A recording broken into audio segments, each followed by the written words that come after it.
So it finally happened. There's finally gonna be a remaster of Scott Pilgrim vs. the World, the game, based on the movie, based on the comic.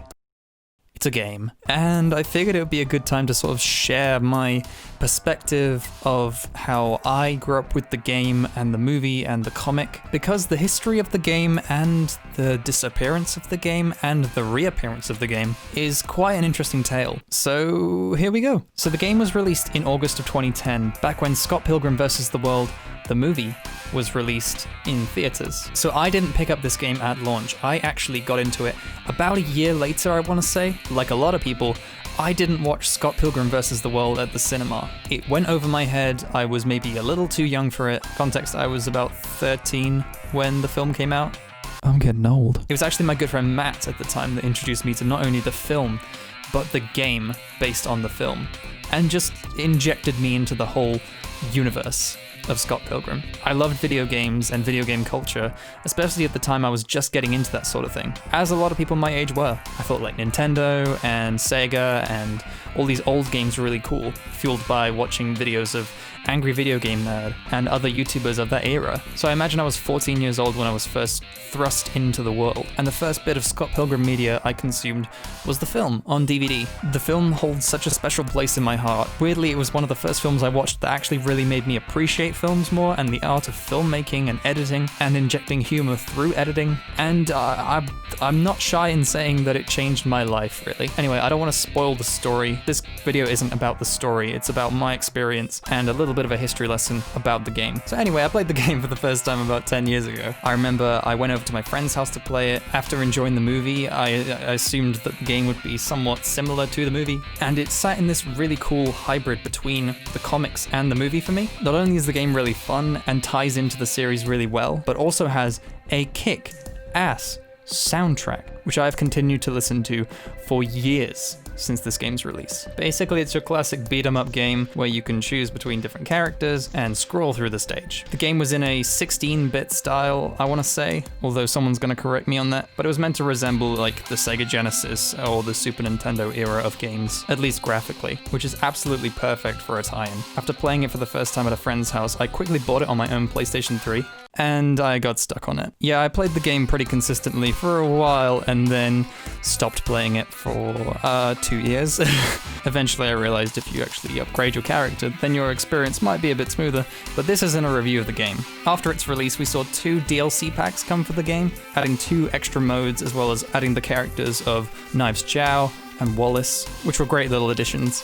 And then things got interesting.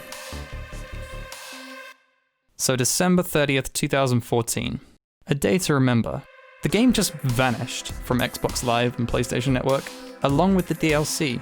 I don't know about you, but this came as a complete shock to anyone who owned the game, who suddenly owned this like rare piece of digital content that it's like living on your hard drive and no one can download it. I still have my own copy installed on my PS3, so please don't rob me. So this event came with a ton of speculation and conspiracy theories, as you can imagine, because there was no official response from anyone involved. Some just assumed that the license to the actual IP of Scott Pilgrim expired, and since it was a game based on a movie, based on a comic book, there's a lot of people involved in it. You've got Universal, the studio behind the movie. You've got Ubisoft, the publishers. Oni Press, the publishers of the comic creator, Brian Lee O'Malley, as well as Anna Managuchi. I know that Brian and Anna Managuchi have been outspoken about the fact that they don't understand what happened, there's no real explanation, and that they're generally against the fact that this game has been taken from release for people who might have become Scott Pilgrim fans in the years after the film's release. There's also been some weirdness around when people were posting clips of the game on YouTube and how their videos would be taken down or copyright claimed by the creators of the soundtrack, Anna Managuchi, who have since been vocal about the fact that they themselves were not taking down these videos, and it's likely to do with labels and licensing, but it did not paint a pretty picture at the time. It felt that this game was sort of being swept under the rug, as if Ubisoft just never wanted it to exist, even though there was a huge cult fandom for this game. So there it was, the game was gone, pirates or people who still had it could play it, but that was the end of the story, really. Until August 13th, 2020.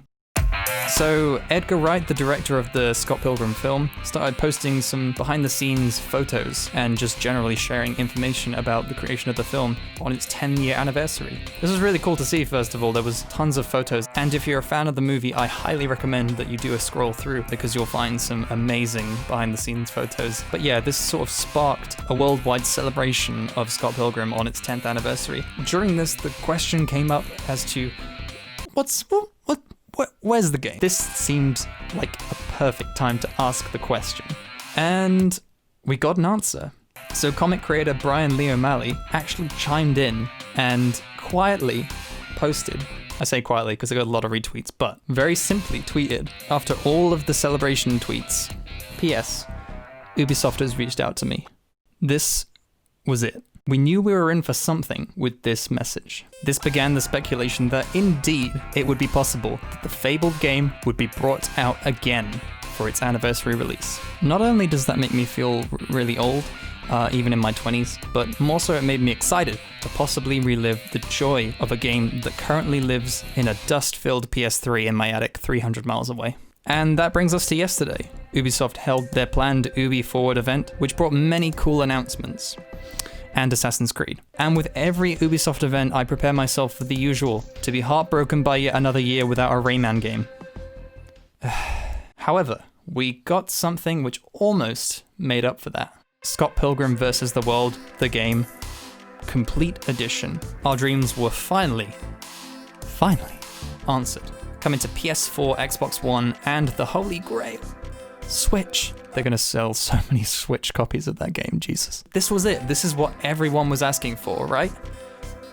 Right? In some way, yes. It gives people who couldn't play the game due to the limited release to actually be able to play it. But these people have been waiting 6 years with radio silence. In those 6 years, I can't imagine how many Scott Pilgrim fans have given up hope and have just forgotten about the game and moved on. I really do hope that people who became Scott Pilgrim fans after 2014 but couldn't play the game still pick this re-release up, as there really is a great atmosphere around Scott Pilgrim. It was amazing to celebrate the 10-year anniversary and remembering all the moments from the film, and I've gone back to read the comics since. In summary, the soundtrack is kick-ass. The game can kick your ass. The movie is one of my favorite films of all time, and the comics are a perfect foundation for everything that built upon it. And they're also just really great. So now is the perfect time to start being a Scott Pilgrim fan. So what are you waiting for? I say go for it. I don't think you'll regret it. Thanks so much for watching. If you enjoyed this video, then please subscribe and check out some of the other content we've got going on this channel. This is Plungeroo. This is me and my friend Will making videos about what we love, which is usually games and movies. Get subscribed, stay safe, and enjoy your weekend.